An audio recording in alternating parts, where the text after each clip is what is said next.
네, 오늘 10월 30일 구역장 공과를 기도로 시작하도록 하겠습니다. 기도하겠습니다. 사랑과 은혜가 충만하신 아버지 하나님 감사합니다. 저희들을 사랑해 주셔서 아버지께서 저에게 직분을 맡겨주시고 아버지의 일을 할 수 있도록 인도해 주심에 감사를 드립니다. 교회가 심히 여러 가지 혼란스러운 가운데 있지만 그 가운데서도 저희에게 직분을 허락하여 주시고 이때에 꼴을 따라 양들을 먹일 수 있는 은혜를 주심에 감사드립니다. 아버지 직분의 사명을 잘 감당함으로써 정말 이 혼란스러운 때에 교회를 든든히 세워나갈 수 있는 일어나 건축하는 주의 일꾼들로 쓰임받을 수 있게 역사하여 주시옵소서. 모든 것 맡기었고 사랑과 은혜가 충만하신 우리 주 예수 그리스도 이름 받들어 간절히 감사기도 드리옵나이다. 아멘. 네, 오늘 본문 말씀은 열왕기상 12장 21절 말씀입니다. 제가 봉독하도록 하겠습니다. 르호보암이 예루살렘에 이르러 유다 온 족속과 베냐민 지파를 모으니 택한 용사가 18만이라. 이스라엘 족속과 싸워 나라를 회복하여 솔로몬의 아들 르호보암에게 돌리려 하더니 이는 하나님의 말씀이니라. 예, 오늘 44강 지역별 17개 자손의 구속사적 교훈 두 번째 시간이 되겠습니다. 그래서 이번 시간에는 이 지역별 귀환자 17개 자손 중에 그들을 통해서 나타나는 하나님의 구속 경륜 중에 특별히 베냐민 지파에 대해서 저희가 좀 살펴보려고 합니다. 이 베냐민 지파와 관련되어 있는 세 가지 중요한 교훈들을 오늘 좀 살펴보려고 하는데요. 먼저 첫 번째로 지역별 귀환자 중 대부분의 사람들이 베냐민 지파 지역의 자손들이었던 것을 볼 수 있습니다. 이 수가 많다는 것은 굉장히 중요한 일이죠. 이 베냐민 지파 지역에 있는 자손들이 귀한 자들 중에 굉장히 많은 수를 차지하고 있었다는 사실입니다. 우리가 작은 첫 번째로 베냐민 지파가 분배받은 지역에 속한 지명들을 보시면요. 우리가 이 공과에 나와 있지만 기브온, 아나돗, 또 아스마웻, 그비라, 브에롯, 라마, 게바 여러 그 유명한 지명들이 나오는데 이 지명들은 전부 베냐민 지파가 분배받은 곳에 해당하는 지역들입니다. 이 지명들이 그대로 사용되면서 원래 베냐민 지파에게 주어졌던 땅들을 다시 회복하는 사건을 기록을 하고 있습니다. 우리가 작은 두 번째로 과거 베냐민 지파가 약화되었던 사건을 보면요. 이 베냐민 지파의 역사를 살펴볼 때 이 사사시대 당시에 베냐민 지파에 큰 흑역사가 있었던 것을 볼 수 있습니다. 이 당시에 굉장히 하나님 말씀에 비추어 볼 때 말씀대로 살지 못하고 성적으로나 도덕적으로나 그 모든 생각들이 타락한 시대가 사사시대였습니다.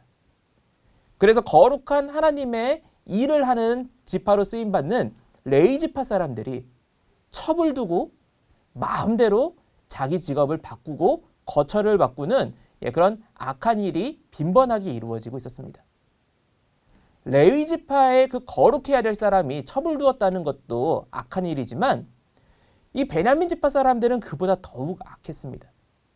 그래서 이 레위 사람이 잠시 유숙할 때 그 사람에게 찾아가서 야, 네 첩을 내놔라. 우리가 마음대로 관계하고 놀겠다라고 하면서 그 첩을 요구를 합니다. 이러한 모습은 소돔과 고모라의 모습과도 같죠.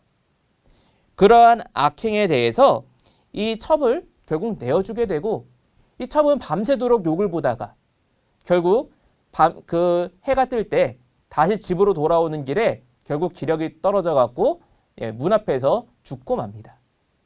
이 일에 이스라엘에서 전체 총회를 열고 전쟁을 하면서 이 베냐민 지파 사람들이 거의 멸절당하게 되고 고작 600명만 살아남게 되었던 것을 우리가 사사기 20장 47절에서 기록을 하고 있습니다.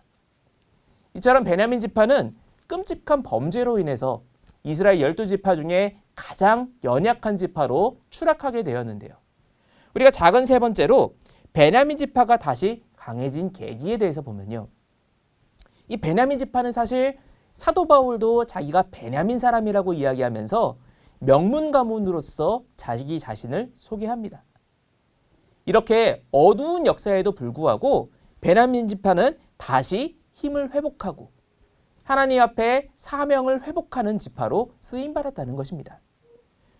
통일 이스라엘 왕국이 분열될 때 10지파는 여로보암을 따라갔습니다. 그리고 여로보암을 따라서 마음대로 하나님께서 정하셨던 그 규례의 날짜들을 바꾸고 예배의 장소를 바꾸고 예배의 방법과 예배의 사명자들을 마음대로 바꾸는 악행을 저질렀습니다. 그런데 이 자리에 끝까지 동참하지 않고 다윗 언약이 있는 유다 지파 곁에 남아있었던 지파가 바로 베냐민 지파였습니다. 그래서 오늘 본문 말씀에 온 유다 족속과 베냐민 지파를 모으니 라고 하면서 이 유다 족속과 함께 베냐민 지파가 끝까지 섰다는 것을 말씀하고 있죠.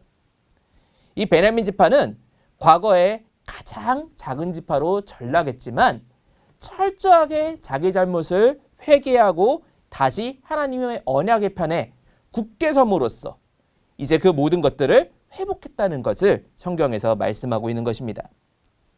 우리가 고린도전서 1장 27절부터 29절 말씀이나 고린도후서 12장 10절 말씀 볼 때 하나님께서는 우리를 약하게도 하시고 강하게도 하시는 분이라고 말씀을 하고 있습니다. 가장 약할 때 하나님께서 나의 편이 되어주신다면 나를 가장 강한 자로 다시 탈바꿈시키신다는 것입니다. 베냐민은 그 이름부터가 바로 이러한 역사를 담고 있습니다. 베냐민이 태어날 당시에 라헬이 죽어가면서 아들이 낳는 순간에 그 아들의 이름을 베노니, 슬픔의 아들이라고 불렀습니다. 그러나 그 아들의 이름은 야곱에 의해서 슬픔의 아들에서 베냐민, 오른손의 아들이라고 이름이 바뀌게 되었습니다. 오늘날 우리가 범죄하는 순간에는 하나님 앞에서 가장 약하고 미천한 자가 되지만 내가 철저하게 회개하고 하나님께서 나를 붙잡아 주실 때 하나님께서는 가장 강한 자로 우리를 회복시켜 주신다는 사실을 믿으시기 바랍니다. 우리가 큰 두 번째로 지역별 귀한 자 중 베냐민 지파는 다른 지역까지 진출하였습니다. 작은 첫 번째로 가나안 입성 시 베냐민 지파가 분배받은 지역을 잠시 먼저 보면요. 원래 베냐민 지파가 가나안에서 분배받은 지역은 예루살렘을 기준으로 북쪽 그리고 요셉 지파의 아래쪽 그러니까 유다와 요셉 사이에 있는 그 중간에 있는 땅이 베냐민 지파의 땅이었습니다. 그리고 작은 두 번째로 성벽 낙성식 후에 베냐민 지파가 배치받은 지역에 대해서 보면요. 이제 예루살렘이 수복이 되고 성전이 회복되고 성벽이 모두 건축돼서 하나님 앞에 낙성식을 드린 후에 베냐민 지파가 어느 자리에 살았는지 배치받은 것에 대해서 느헤미야 11장 31절부터 35절의 내용이 기록이 되어 있습니다. 근데 여기 굉장히 중요한 두 가지 요소가 나오는데요. 우리가 이 배치되어 있는 그 각각의 구절들을 보면 그 각각의 지명들을 보면요. 총 16개의 지명들이 나오는데 여기서 가장 마지막에 나오는 로드와 오노와 또 그 앞에 있는 하딧이라는 지명이 나옵니다. 이 로드, 오노, 하딧 이 지역은 전부 지중해 인근에 지금의 팔레스타인 땅에 있는 그 자리가 바로 이 로드, 오노, 하딧이 되겠습니다. 이 지중해, 우리 빈칸에 지중해를 적으면 되겠죠? 지중해까지 나아갔다는 것은 이 베냐민 지파가 영토를 회복하고자 했던 의지가 얼마나 간절하고 뜨거웠는지를 보여줍니다. 또한 이 지명들을 가나안 정복 당시의 지명들로 기록을 함으로써 오늘날도 그렇잖아요. 우리가 서울이라는 지명은 오늘날의 지명이고 과거 조선시대 때는 서울을 한성이라고 불렀죠. 또 대전을 한밭이라고 불렀습니다. 이런 당시의 지명으로 기록한 것이 아니라 그 과거의 지명, 그 당시 이 베냐민 지파가 분배받았던 그 이름 그대로 쓴 것은 하나님께 분배받은 기업을 회복했다는 의미를 담고 있는 것입니다. 마지막 세 번째로 베냐민 지파의 열정과 개척 정신에 대해서 보면요. 이 베냐민 지파가 지중해 근처까지 진출하였다. 이것은 베냐민 지파의 귀한 자가 많았을 뿐만 아니라 이들에게 뜨거운 열정과 개척 정신이 가득했다는 사실을 보여주고 있습니다. 우리가 신명기 11장 24절 말씀 볼 때 하나님께서는 이스라엘 백성들에게 가나안 땅을 주시면서 너희의 발바닥으로 밟는 곳을 주시겠다라고 말씀하셨습니다.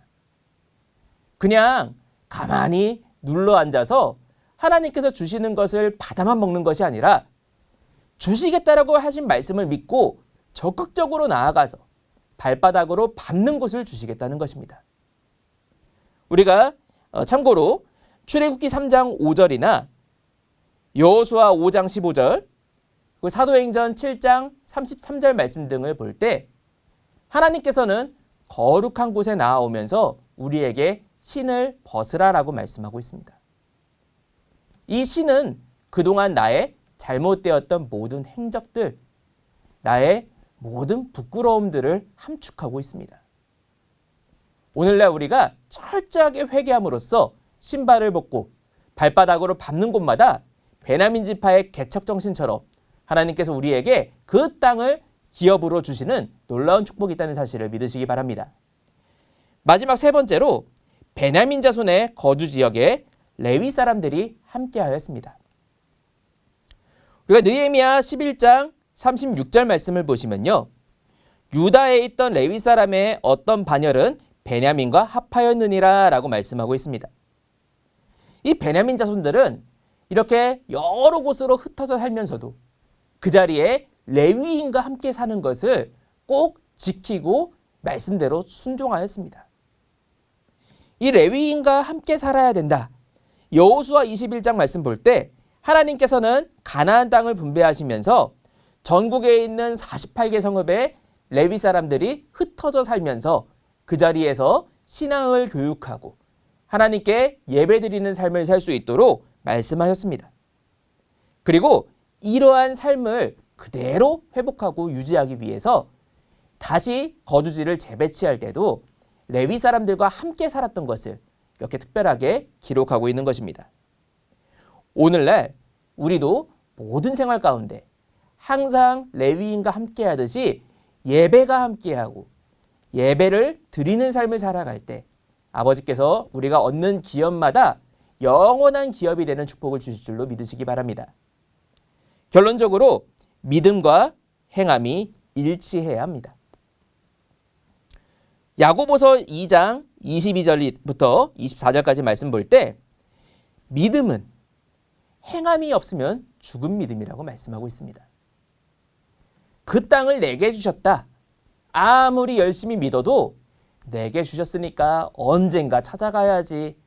오늘, 내일, 모레 미루기만 한다면은 그 땅은 영원히 그분의 땅이 될 수가 없습니다. 하나님께서는 주시겠다라고 약속하셨지만 그 약속을 믿고 적극적으로 땅을 개척하고자 하는 자에게 주신다는 것입니다. 그리고 그 약속을 게을리하고 경시하는 자에게는 다른 자에게 기업을 주신다라고 분명하게 말씀을 하고 있습니다. 오늘날 저와 여러분이 구속사 말씀을 통해 변화라는 선물을 약속받은 줄로 믿습니다.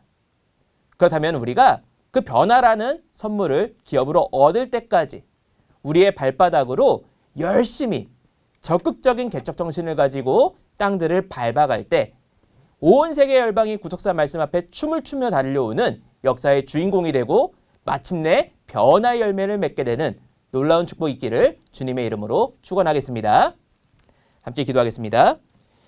사랑과 은혜가 충만하신 아버지 하나님 감사합니다. 오늘 말씀을 통하여서 베냐민 지파의 적극적인 개척 정신에 대해 살펴보았습니다. 아버지 하나님, 우리가 입으로만 믿고 입으로만 고백하고 아버지 행함이 없는 죽은 믿음이 되는 것이 아니라 온전히 아버지께서 주신 약속을 믿고 적극적으로 그것을 이루고자 헌신하고 수고하는 뜨거운 열정의 사람들이 될 수 있도록 인도하시고 함께하여 주시옵소서. 모든 것 맡기었고 사랑과 은혜가 충만하신 우리 주 예수 그리스도 이름 받들어 간절히 감사기도 드리옵나이다. 아멘. 주기도문으로 모든 순서를 마치도록 하겠습니다. 하늘에 계신 우리 아버지여, 이름이 거룩히 여김을 받으시오며 나라의 임하옵시며 뜻이 하늘에서 이룬 것 같이 땅에서도 이루어지이다. 오늘날 우리에게 일용할 양식을 주옵시고 우리가 우리에게 죄진 자를 사하여 준 것 같이 우리의 죄를 사하여 주옵시고 우리를 시험에 들게 하지 마옵시고 다만 악에서 구하옵소서. 대개 나라와 권세와 영광이 아버지께 영원히 싸움나이다. 아멘.